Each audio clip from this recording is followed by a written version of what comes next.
Hey guys, welcome back to our Little Spoons YouTube channel. இன்னைக்கு நம்ம என்ன recipe பார்க்க போறோம்னா நாட்டுக்கோழி காலோட ஃப்ரை ரெசிபி தான் பார்க்க போறோம். சிம்பிளா எப்படி பண்றதுன்னு தான் பார்க்க போறோம். அண்ட் வந்து நிறைய பேர் வந்து பிராய்லர் கோழி தான் ஃப்ரை பண்ணி சாப்பிட்டு பார்த்திருப்போம். அண்ட் அது அன்ஹெல்தியும் கூட. எப்பயாச்சும் சாப்பிடலாம். நாட்டுக்கோழி வந்து ரொம்ப ஹெல்த்தியான ஒரு ரெசிபி கூட. வீடியோவை ஸ்கிப் பண்ணாம ஃபுல்லா பாருங்க. அப்பதான் என்னன்றது புரியும். அண்ட் ஃபர்ஸ்ட் வந்து என்ன பண்ணிக்கோங்க, நல்லா வாஷ் பண்ணி எடுத்தாச்சு நாட்டுக்கோழி காலை. அதில் வந்து சில்லி பவுடர் வந்து 2 டீஸ்பூன் எடுத்திருக்கேன். சால்ட் வந்து 1 டீஸ்பூன். ஜிஞ்சர் கார்லிக் பேஸ்ட் வந்து 2 டீஸ்பூன் எடுத்துக்கோங்க. ஜிஞ்சர் கார்லிக் பேஸ்ட் போட்டிங்கன்னா உங்களுக்கு நல்ல ஒரு ஃப்ளேவர் கிடைக்கும். அது கூட வந்து லெமன் வந்து ஸ்க்வீஸ் பண்ணிக்கோங்க. லெமன் நல்லா பிழிஞ்சு விட்டுக்கோங்க. நான் வந்து ஹாஃப் லெமன் எடுத்திருக்கேன். ஹாஃப் லெமனை நல்லா பிழிஞ்சு விட்டுட்டு அது கூட வந்து நம்ம என்ன ஆட் பண்ண போகிறோம்னு பார்த்தீங்கன்னா, வந்து அந்த சிக்கனாக இருந்தாலும் நாட்டுக்கோழி அந்த மாதிரி எதாக இருந்தாலும் நம்ம நல்லா மேரினேட் பண்ணி ஊற வச்சா டேஸ்ட்டும் நல்லாயிருக்கும், நல்லா ஈஸியாகவும் குக் ஆகும்.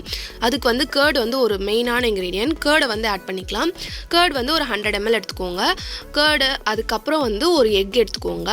இந்த மாதிரி chicken 65, chicken leg piece fry இந்த மாதிரி பண்ணும்போது எக்கும் ஒரு இம்பார்ட்டண்டான ஒரு இன்க்ரீடியன்ட். அதை ஆட் பண்ணி நல்லா மிக்ஸ் பண்ணி விட்டுக்கோங்க. இப்போ வந்து இதை நல்லா அந்த மசாலா எல்லாமே மிக்ஸ் ஆகுற மாதிரி பார்த்துக்கோங்க. இப்போ இது நல்லா கிறிஸ்பியாக வரணும் அப்படின்னு நினச்சிங்கன்னா இது கூட வந்து ஒரு கார்ன்ஃப்ளவர் மாவும் அண்ட் அரிசி மாவும் இருக்கு இல்லையா, அதை வந்து லைட்டாக மிக்ஸ் பண்ணி வச்சுருக்கேன். ஒரு டேபிள் ஸ்பூன் எடுத்திருக்கேன். கொஞ்சம் நான் எக்ஸ்ட்ராவே எடுத்திருக்கேன். நீங்கள் பார்த்து எடுத்துக்கோங்க.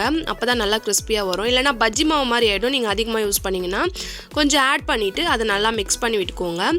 ஆட் பண்ணிவிட்டு இதை மிக்ஸ் பண்ணி கிட்டத்தட்ட ஒரு 1/2 an hour கூட நீங்கள் மேரினேட் பண்ணி ஊற வைக்கலாம். நான் வந்து இதை வந்து ஒரு 1/2 an hour மேரினேட் பண்ணி வைக்கிறேன். சப்போஸ் உங்களுக்கு டைம் இல்லை அப்படின்னு நினச்சிங்கன்னா நீங்கள் அட்லீஸ்ட் ஒரு 10 minutes இல்லைனா மேக்ஸிமம் ஒரு 5 minutes சும்மா கொஞ்ச நேரம் ஊற வச்சிங்கன்னா கூட போதும். இப்போ அதை நல்லா மிக்ஸ் பண்ணியாச்சு. மிக்ஸ் பண்ணிவிட்டு நான் ஊற வைக்கிறேன்.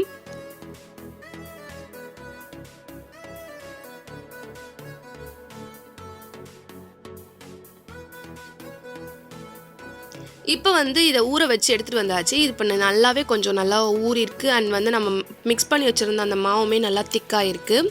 லூஸாக இருந்தது இப்போ டைட்டாக இருக்குது. இப்போ ஒரு கடாயில் வந்து ஆயில் ஊற்றி வச்சுக்கோங்க. ஆயில் ஊற்றிட்டு நல்லா இதை வந்து ஃப்ரை பண்ணி எடுத்துக்க போகிறோம். ஆயில் வந்து கொஞ்சம் அதிகமாகவே ஊற்றிக்கோங்க. நான் கம்மியாக ஊற்றிருக்கேன். ஏன்னா நான் ரொம்ப நேரம் மேரினேட் பண்ணதால சீக்கிரமாக குக் ஆகிடும். நிறைய பேர் வீட்டில் ஓவன் இருக்கும். ஓவன் இருந்தால் ஓவனில் கூட நீங்கள் வச்சுக்கலாம். ஓவனில் வச்சிங்கன்னா சீக்கிரமாக குக் ஆகிடும். இப்போ இதுவே மேலே இருக்க அந்த நம்ம போட்டிருக்க அந்த மசாலாவே நல்லா கிறிஸ்பியாக கொடுக்கும். அண்ட் உள்ளேயும் சிக்கனும் நல்லா ஜூஸியாக சூப்பர் டேஸ்ட்டில் இருக்கும். வீட்டில் கண்டிப்பாக ட்ரை பண்ணி பாருங்கள். 4 லெக் பீஸும் ரெடி ஆயிடுச்சு. இந்த ரெசிபி உங்களுக்கு பிடிச்சிருந்தா மறக்காமல் நம்ம லிட்டில் ஸ்பூன்ஸ் யூடியூப் சேனலில் லைக் பண்ணுங்கள், ஷேர் பண்ணுங்கள், கமெண்ட் பண்ணுங்கள், சப்ஸ்கிரைப் பண்ணுங்கள். மறக்காமல் ஸ்கிப் பண்ணாமல் ஃபுல் வீடியோவை பாருங்கள். அப்புறம் லைக் பண்ணிவிட்டு போங்க. நெக்ஸ்ட் வீடியோவில் பார்க்கலாம். பாய்.